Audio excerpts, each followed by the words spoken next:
Hello everyone, welcome to complex engineering. तो आज से हम लोग स्टार्ट करने वाले एसी सर्किट के बारे में एसी एनालिसिस हम लोग करेंगे। तो यहाँ पर अब तक के हमने जो सर्किट जो पढ़ा वो कौन सी सर्किट थी? डीसी सर्किट थी। हमने पढ़ा थेवेनिन्स थ्योरम के बारे में, हमने नॉर्टन्स थ्योरम के बारे में पढ़ा, हमने सुपरपोजिशन थ्योरम के बारे में पढ़ा, हमने केवीएल पढ़ा, हमने केसीएल के बारे में डिस्कशन किया, राइट। हमने रेसिप्रोसिटी के बारे में पढ़ा, राइट। हमने एबीसीडी पैरामीटर पढ़ा। तो यहाँ पर अब तक के हम लोग जो सर्किट जो कंसीडर कर रहे थे वो कौन सी सर्किट थी? डीसी सर्किट थी, या फिर हम लोग बोल सकते हैं हम लोग जो एनालिसिस जो कर रहे थे वो डीसी करंट एनालिसिस थी।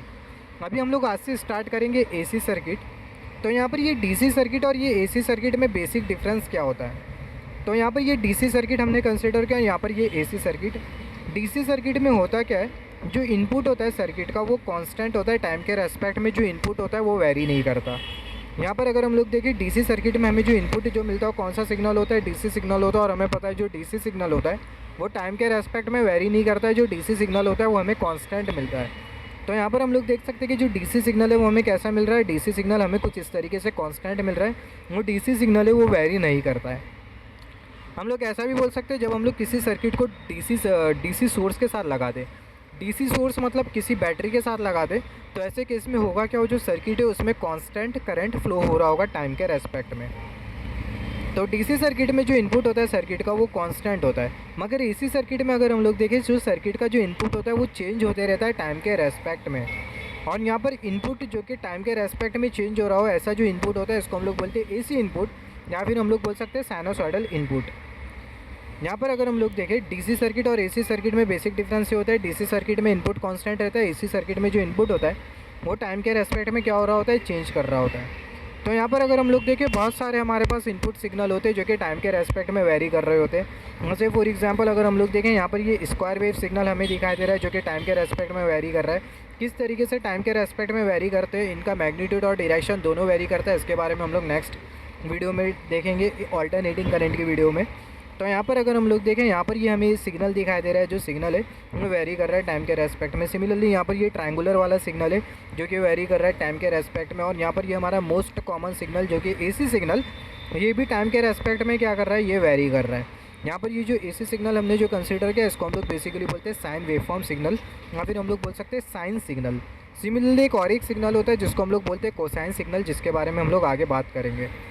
तो यहाँ पर अगर हम लोग देखें हमारे पास एसी सिग्नल एसी इनपुट बहुत सारे होते हैं, जैसे कि यहाँ पर ये स्क्वायर वेव इनपुट हो गया, ट्रायंगुलर वेव इनपुट हो गया, यहाँ पर ये साइन वेव इनपुट हो गया। मगर अगर हम लोग देखें हमारी पूरी जो एनालिसिस होगी हम लोग ये साइन वेव इनपुट के रेस्पेक्ट में करेंगे, हम लोग ये साइन वेव को ही कंसिडर करेंगे। तो यहाँ पर ये साइन वेव को हम लोग काय के लिए कंसिडर कर रहे हैं? हम लोग ये ट्रायंगुलर वेव को क्यों नहीं कंसिडर करते हैं, ना ही हम लोग ये जो स्क्वायर वेव है इसको हम लोग कंसिडर करते हैं, हम लोग ये साइन वेव फॉर्म को ही क्यों कंसिडर करते हैं? उसका रीज़न ये होता है कि जो साइन वेव होती है इसको हम लोग दो ट्रिग्नोमेट्रिक फंक्शन में स्प्लिट कर सकते हैं, एक साइन और दूसरा कोसाइन फंक्शन। और ये साइन फंक्शन और जो कोसाइन फंक्शन है इसका जो इंटीग्रेशन होता है बहुत आसान होता है और सिंपल होता है। तो यहाँ पर अगर हम लोग देखें sine wave form can be split in, ये जो साइनोसॉइडल वेव फॉर्म है जो कि हम लोग अक्सर कंसिडर करते हैं इसी एनालिसिस में, तो ये जो साइन वेव फॉर्म है इसको हम लोग स्प्लिट कर सकते हैं साइन और कोसाइन के फंक्शन में। और जो इंटीग्रेशन होता है ये ट्रिग्नोमेट्रिक फंक्शन का, मतलब साइन और कोसाइन का जो इंटीग्रेशन होता है वो बहुत सिंपल होता है। और दूसरा रीज़न अगर हम लोग देखें, हम लोग ये साइनोसॉइडल वेव फॉर्म क्यों कंसिडर करते हैं, इसका अगर हम लोग दूसरा रीज़न देखें तो अगर हम लोग किसी भी एलटीआई सिस्टम को कंसिडर करें, किसी एलटीआई सिस्टम को अगर हम लोग इनपुट अगर साइनोसॉइडल देते तो जो आउटपुट होगा वो भी हमें कैसा मिलेगा? साइनोसॉइडल होगा। मतलब किसी एलटीआई सिस्टम को अगर हम लोग इनपुट में साइन वेव दे रहे तो जो आउटपुट होगा उसमें भी हमें क्या मिलेगा? आउटपुट में भी हमें कुछ इस तरीके से साइन वेव मिलेगा। मगर डिफरेंस किस में होगा? डिफरेंस होगा एम्पलीट्यूड में, या फिर हम लोग बोल सकते हैं मैग्नीट्यूड में, और किस में होगा? फेस एंगल में। तो अगेन हम लोग ये इन डेप्थ बात करेंगे आगे के कॉन्सेप्ट में।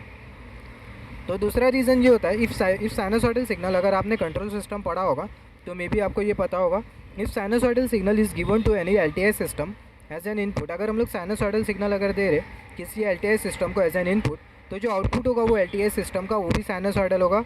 मगर डिफरेंस किस में होगा? एम्पलीट्यूड में होगा और फेस एंगल में होगा। फॉर एग्जांपल यहाँ पर अगर हम लोग देखें, यहाँ पर हमने कंसिडर किया ये एलटीआई सिस्टम, और ये जो एलटीआई सिस्टम है इसको हमने इनपुट में कौन सा इनपुट दिया? Sinusoidal input A sign omega T. तो एलटीआई सिस्टम का जो आउटपुट होगा वो भी साइनोसॉइडल आउटपुट होगा, वो होगा B sine omega t minus 5। यहाँ पर बहुत अच्छी क्लियर है कि इनपुट में हमने साइन फंक्शन दिया, आउटपुट में भी हमें क्या मिल रहा है? साइन फंक्शन मिल रहा है। मगर डिफरेंस किस में? जो डिफरेंस है वो एम्पलीट्यूड में और फेस एंगल में। यहाँ पर हमें मिल रहा था एम्पलीट्यूड ए मगर यहाँ पर हमें एम्पलीट्यूड मिल रहा है बी। यहाँ पर हमें कोई फेज शिफ्ट नहीं मिल रही थी, मगर यहाँ पर हमें फेज शिफ्ट मिल रही है। कितने से मिल रही है? 5 एंगल से मिल रही है। तो यही रीज़न के वजह से हम लोग बेसिकली कंसिडर करते हैं साइनसॉइडल वेव फॉर्म, या फिर हम लोग बोल सकते हैं साइन वेव और कोसाइन वेव। यही रीज़न के वजह से हम लोग कंसिडर करते हैं एसी एनालिसिस में।